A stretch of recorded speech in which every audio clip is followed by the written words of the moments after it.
Have you ever felt a strange restlessness while watching a movie? That feeling that something dark is about to happen, or maybe the discomfort is so overwhelming that you simply give up halfway through. Some films seem designed to test our psychological, emotional, and even physical limits, eliciting reactions that go beyond mere entertainment. Hello, restless minds. I'm Code, and this is Discover It, where curiosity knows no bounds. Subscribe and help the channel grow, because every time you like, comment, or share, you're helping us bring these discoveries to more people. Together, we can create a community where curiosity can change the world. Today, we're going to explore 10 movies so intense and disturbing that many people simply can't finish watching them. But do they really contain something special, something that prevents us from enduring their stories until the end? Or is it all just pure imagination? After all, what makes these works so impactful and unforgettable?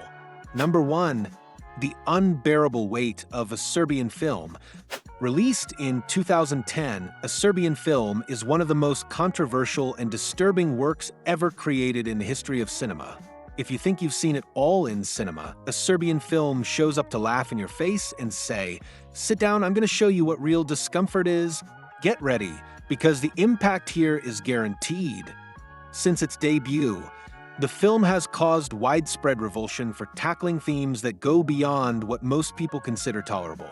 The director, Srđan Spasojevic, stated that his intention was to create a political metaphor, exposing the atrocities committed during the conflicts in the former Yugoslavia. However, the final result was a film that many describe as unbearable to watch.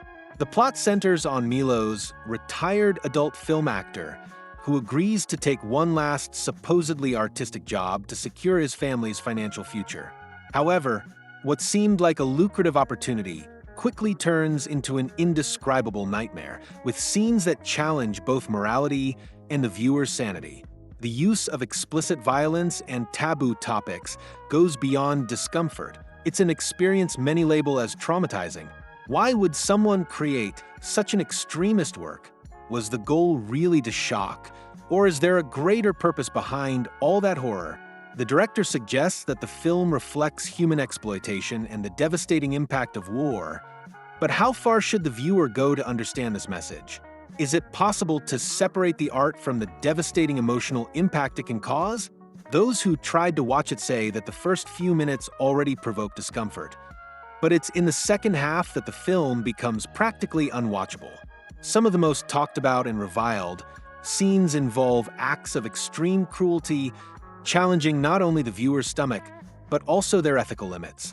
Many film buffs admit they couldn't get through it, stopping because of the shock or the sense that the film had crossed all acceptable boundaries.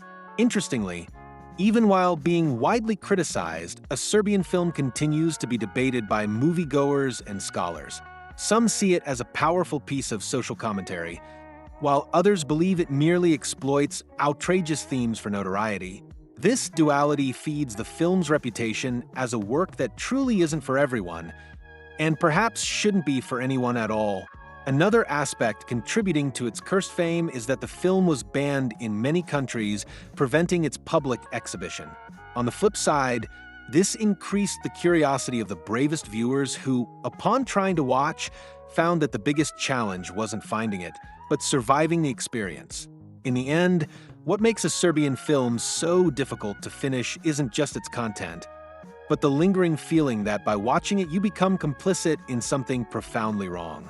Number 2, Antichrist and the Deconstruction of the Human Psyche.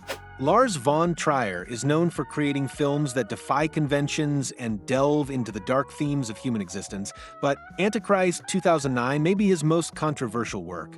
From its screening at the Cannes Film Festival, where it was met with mixed boos and applause, the film sparked intense debates about its meaning and its brutality. For many, it's impossible to finish, not only because of the graphic scenes, but also due to the emotional heaviness it carries. The narrative begins in a devastating way. A couple loses their young child in a tragic accident while they are in an intimate moment. It's that beginning that grabs you by the soul and says, "It's going to be heavy. Are you ready?" Spoiler, you're never really ready for this kind of thing. This event serves as a catalyst for a descent into the psychological and emotional abyss of the characters played by Willem Dafoe and Charlotte Gainsbourg. They decide to isolate themselves in a cabin deep in the woods to deal with their grief. But what unfolds there is a journey of pain, guilt, and violence that challenges both the characters and the viewer's sanity. The imagery in Antichrist is deliberately disturbing, with scenes of mutilation, sexual violence, and religious symbolism that provoke profound questions. The director stated that the film was inspired by his own battle with depression, which explains its suffocating atmosphere and visceral tone. Yet does the intention to expose such cruel emotions justify the devastating impact it inflicts?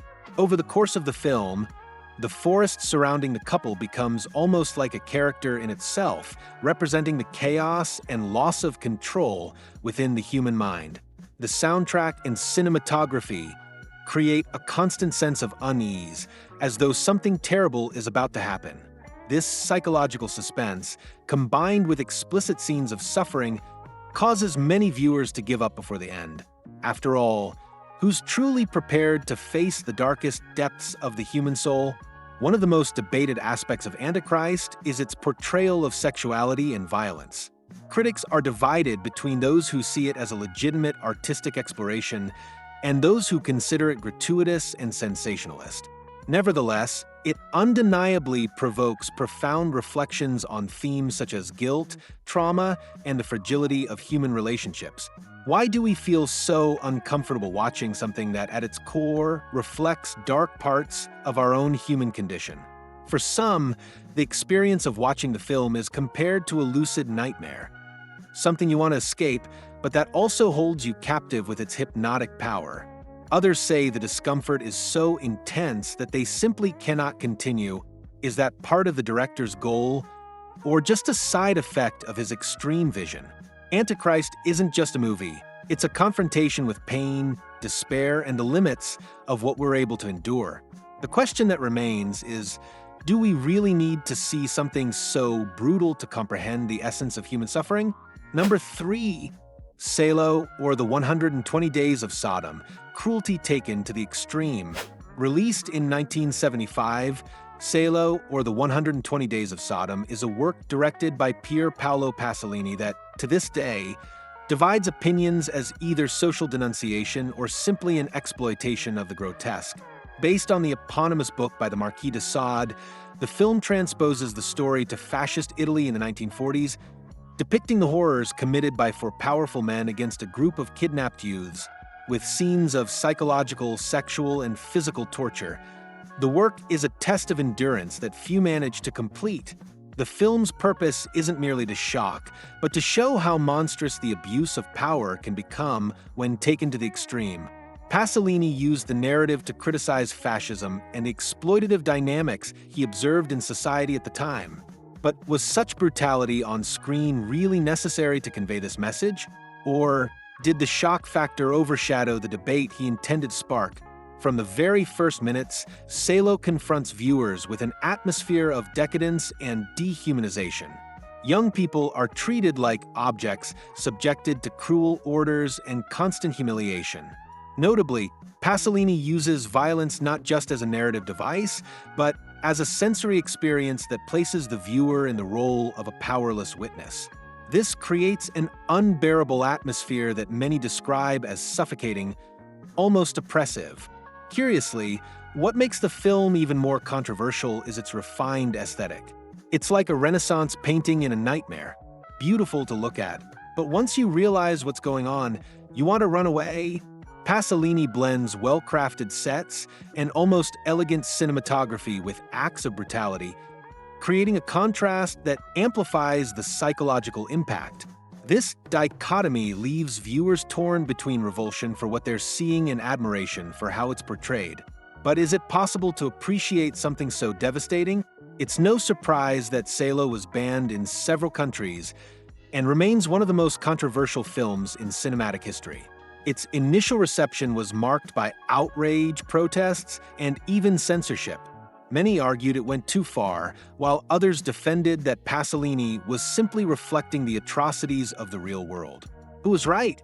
It depends on the perspective of the person watching. In addition to explicit violence, the film also questions the limits of consent, morality, and even humanity. By doing so, Pasolini forces the audience to confront uncomfortable truths about human nature and the history of oppression that repeats throughout the centuries. But who really wants to face such raw truths? Maybe that's why so many abandon the film before the end. Salo isn't just hard to watch, it's hard to forget. The sense of discomfort and powerlessness it provokes lingers long after the screen goes dark, making the viewer wonder, to what extent are we willing to face the horrors of reality, even through fiction? Number 4. Hereditary, the terror that takes root in the soul. Released in 2018, Hereditary is considered one of the most impactful horror films of the last decade. Directed by Ari Aster, the film explores not only the supernatural but also psychological terror and broken family ties. However, what makes Hereditary so hard to watch isn't just the jump scares or disturbing scenes, but the oppressive atmosphere and the growing sense that something terrible is inevitable. The movie follows the Graham family after the death of the grandmother, an enigmatic and domineering figure who leaves a dark legacy for her descendants. As events unfold, unsettling secrets come to light, while grief gives way to a series of macabre occurrences. From the start, the viewer is consumed by a mixture of curiosity and discomfort, a feeling that only intensifies as the plot progresses. One of the most striking features of Hereditary is its ability to turn everyday life into something frightening. Small details, like the looks exchanged between characters or objects that seem harmless, become loaded with tension. Have you ever wondered how something so simple can be so disconcerting? That's the type of question the film forces us to ask, creating an emotional impact that goes beyond mere entertainment. Toni Collette's performance as Annie Graham is another key element. Her visceral portrayal undeniably conveys the weight of trauma, guilt, and despair, making every scene even more intense. Many people report that the anguish she conveys is so palpable it becomes difficult to bear. Could this ability to transmit such deep emotions be what makes the film so uncomfortable for some? Beyond the story itself, Ari Aster's direction stands out for its smart use of camera work and lighting. The framing often evokes a feeling of voyeurism, as if viewers are seeing something they shouldn't. Darkness in the scenes is never just the absence of light, it's a reminder that danger can lurk anywhere. This constant sense of threat is exhausting, and intentionally so. Hereditary reaches its peak when the plot delves into occult territory, revealing that the psychological horror was all along interwoven with supernatural forces. For many, this transition is the breaking point. The final events are so intense and unsettling that several viewers admit to turning the film off before its conclusion. But isn't the real horror found in the human elements leading up to that? Ultimately, Hereditary is a work that challenges the emotional and psychological limits of its audience, exploring fears as primitive as they are universal. It forces us to ask, how far are we willing to go to confront the unknown, or even the monsters within ourselves? Number 5. The Exorcist, the film that stirred collective fear. When The Exorcist was released in 1973, it quickly became a cultural phenomenon. Imagine a movie so impactful that it makes people faint in the theater. That's not just a film, it's almost a collective paranormal experience. Directed by William Friedkin and based on the eponymous novel by William Peter Blatty, the film wasn't just a horror story, it was an experience that profoundly marked those who watched it. Many people reported fainting, panic attacks, and even hysterical episodes during theatrical screenings. But why did this film affect so many so deeply? The plot revolves around Reagan, a 12-year-old girl who begins exhibiting strange and frightening behavior after playing with a Ouija board. What initially appears to be a psychological issue soon reveals itself as demonic possession. As events grow more terrifying, two priests step in to perform the titular exorcism. What makes The Exorcist so powerful is its blend of realism and the supernatural. The actors' performances, especially Linda Blair as Reagan, are so convincing that the audience becomes caught up in a narrative that feels disturbingly real. Is this sense of verisimilitude what makes the movie so unsettling? After all, many believe that the evil depicted isn't merely fictional, but could actually manifest in the real world. Moreover, the movie employs practical effects that were groundbreaking for its time, creating iconic scenes forever etched in collective memory. Who can forget the moment Reagan's head spins 360 degrees, or when she levitates above the bed? These effects, combined with a minimalistic yet terrifying soundtrack, create an atmosphere that stays with viewers long after the screening ends. Another element that contributed to The Exorcist's fame is the aura of mystery and tragedy surrounding its production. Several accidents occurred on set, including fires and the deaths of crew members. Many believe the film was cursed, further fueling the fear it generated. Could this belief be what amplifies its impact, or would the film alone already be enough to cause such discomfort? Even decades after its release, The Exorcist remains a test of courage for many. Some people say they can only watch it with the lights on, while others give up before getting to the most intense scenes. Curiously, even those who do finish the film often experience lingering unease for days afterward. Why does it affect people on such a deep level? In the end, The Exorcist isn't just a story about possession, it's a confrontation with our most primal fears. It compels us to face the unknown, the inexplicable, and perhaps most terrifying of all, the possibility that evil isn't just on screen but lurking in the real world as well. Number 6. Cannibal Holocaust, the movie that blurred fiction and reality. Released in 1980, Cannibal Holocaust, directed by Ruggero Deodato, is often cited as one of the most controversial films ever made. The work blends elements of horror and documentary, depicting the brutal exploitation of a fictional indigenous tribe in the Amazon rainforest. Its brutality is so graphic and visceral that, upon its release, many believe the violent scenes were real, resulting in the director's arrest on charges of murder. The plot follows a group of documentarians who disappear in the jungle while filming a tribe. A professor is sent to retrieve the recorded tapes and find out what happened. When the footage is recovered, it reveals the horrors committed by both explorers and the tribe, including torture, sexual violence, and grotesque deaths. The found footage style was revolutionary at the time, but it also heightened the sense of realism. The impact of Cannibal Holocaust lies not only in its graphic content, but also in how it addresses human behavior. Who are the real monsters here? The tribes depicted as barbaric, or the filmmakers who invaded their territory, disregarding their culture? This disturbing question keeps the film relevant, but also makes it uncomfortable to watch. Can the viewer bear confronting this duality? Another factor that makes the film infamous is the actual on-screen killings of animals. Though it was a common practice in Italian cinema at the time, the brutality of these scenes shocked audiences and remains one of the major criticisms of the work. This raises a moral dilemma. How far can art go in its pursuit of realism?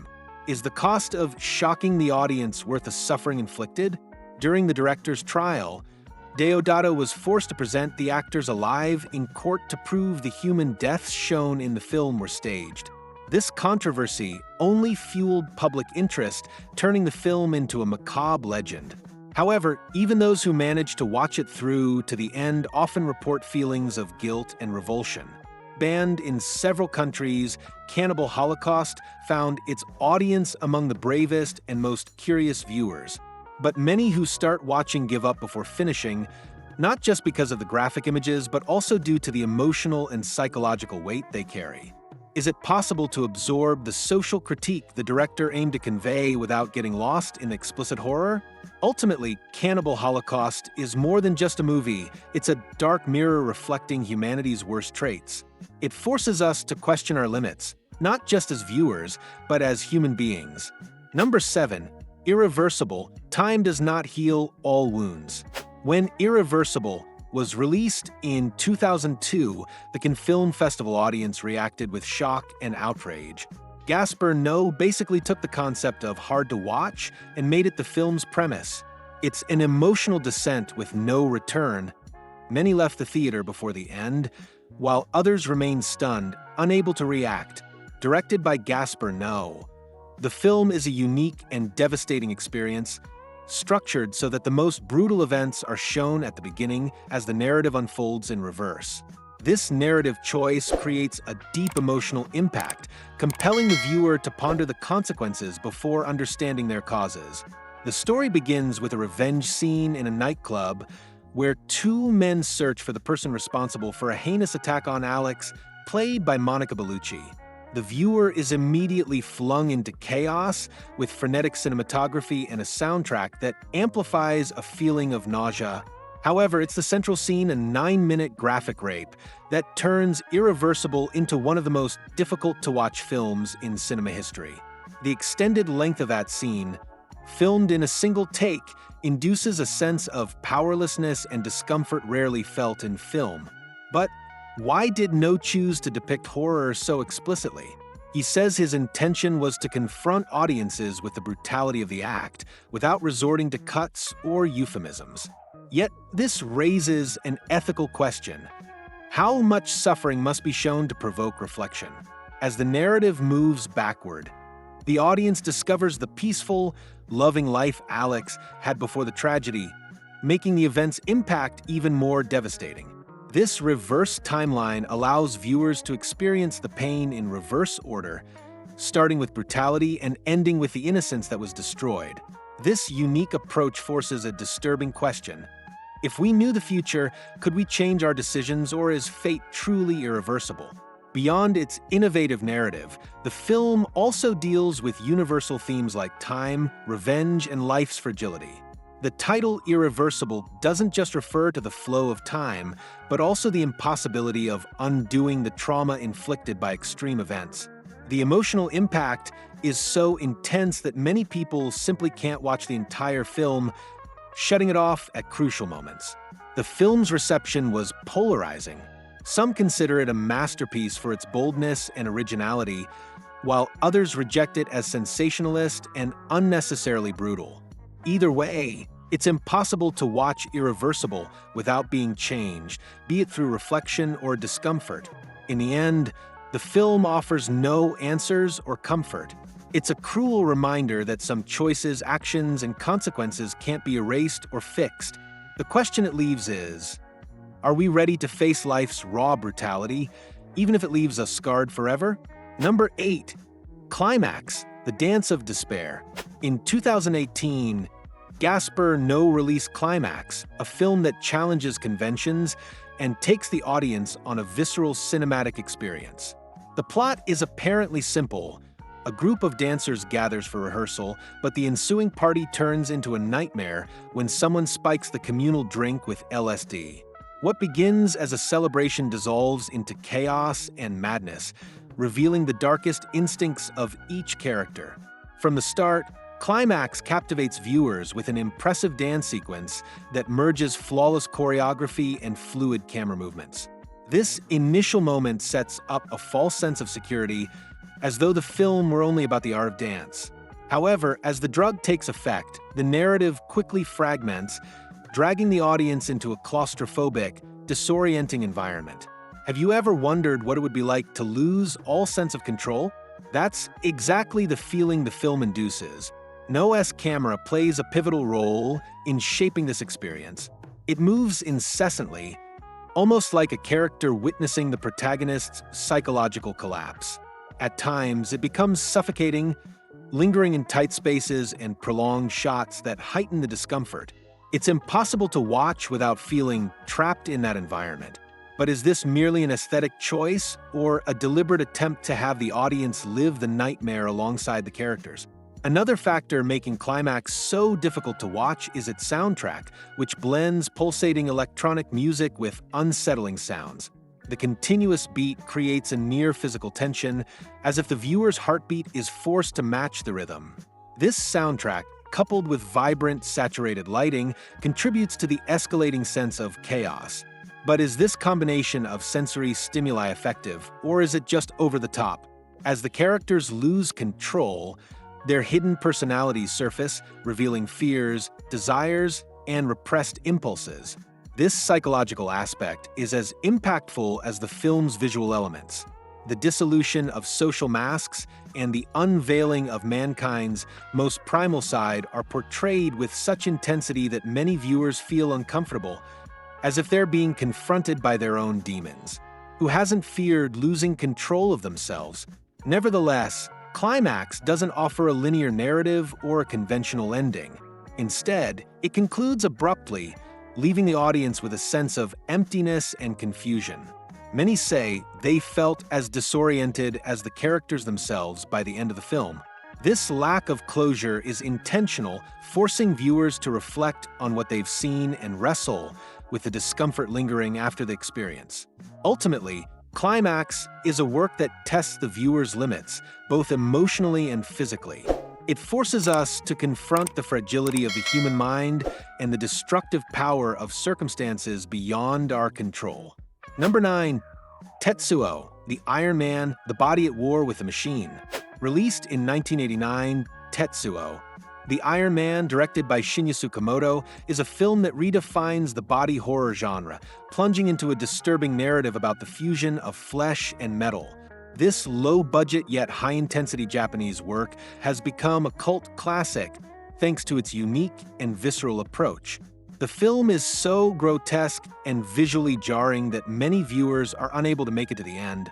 The story follows a man, known simply as the Salaryman, who discovers he's gradually turning into a half-man, half-machine creature after an accident involving a mysterious metal fetishist.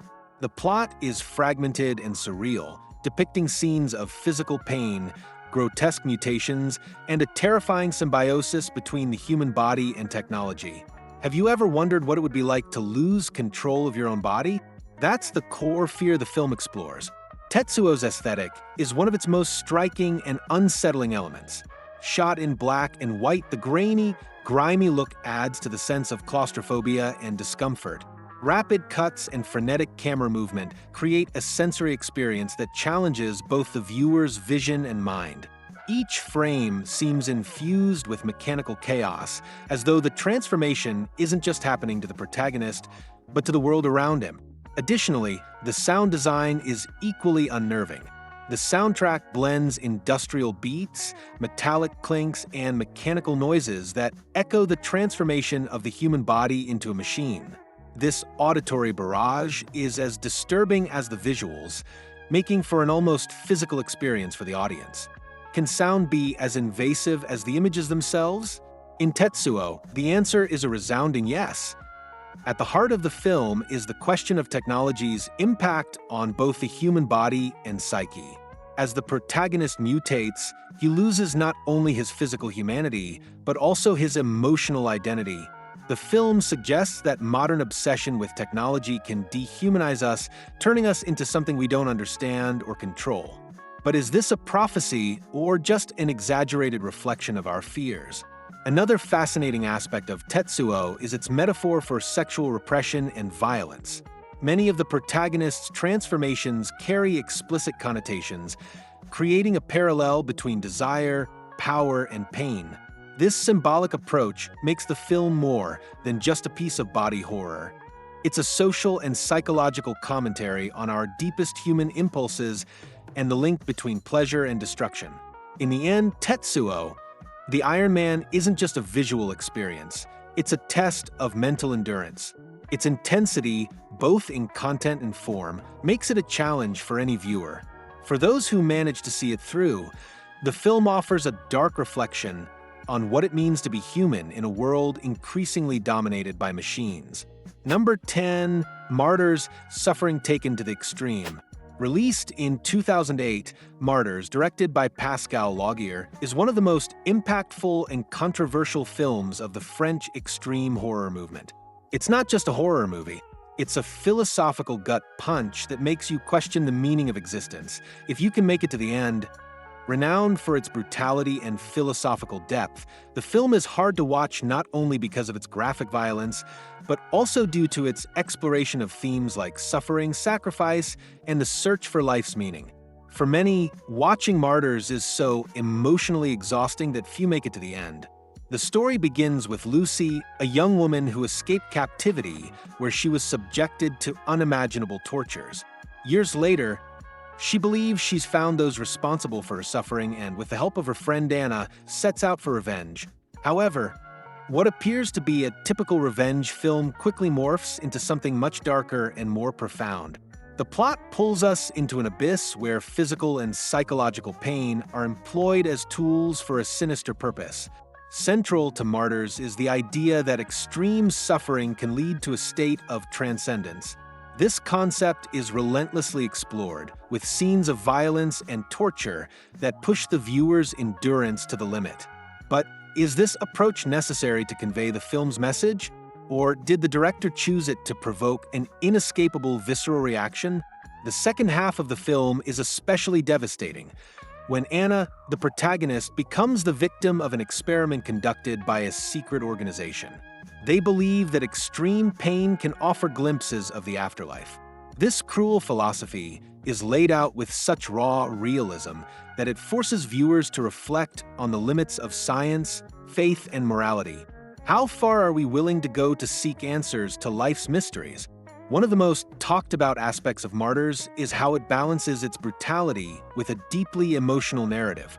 The relationship between Lucy and Anna adds a layer of humanity to the story, forming a bond between the viewer and the characters.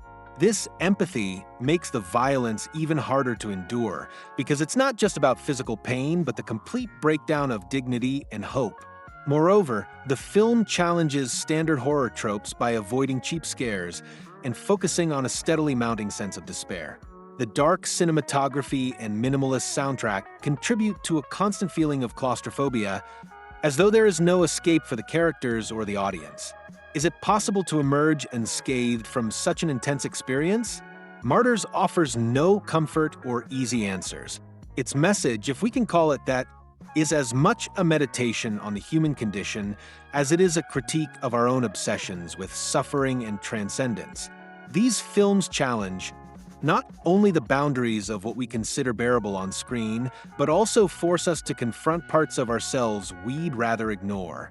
Whether through explicit violence, psychological tension, or disturbing atmospheres, each of these works leaves a lasting mark on those who dare watch them. They're not just movies. They're experiences that test our emotional resilience and compel us to question our own limits. If you enjoyed this journey of discovery, don't forget to leave a like, share it with friends, and comment down below on what caught your attention the most. Maybe others will relate, and we can spark a cool conversation. And of course, subscribe to the channel for more content where curiosity never has limits.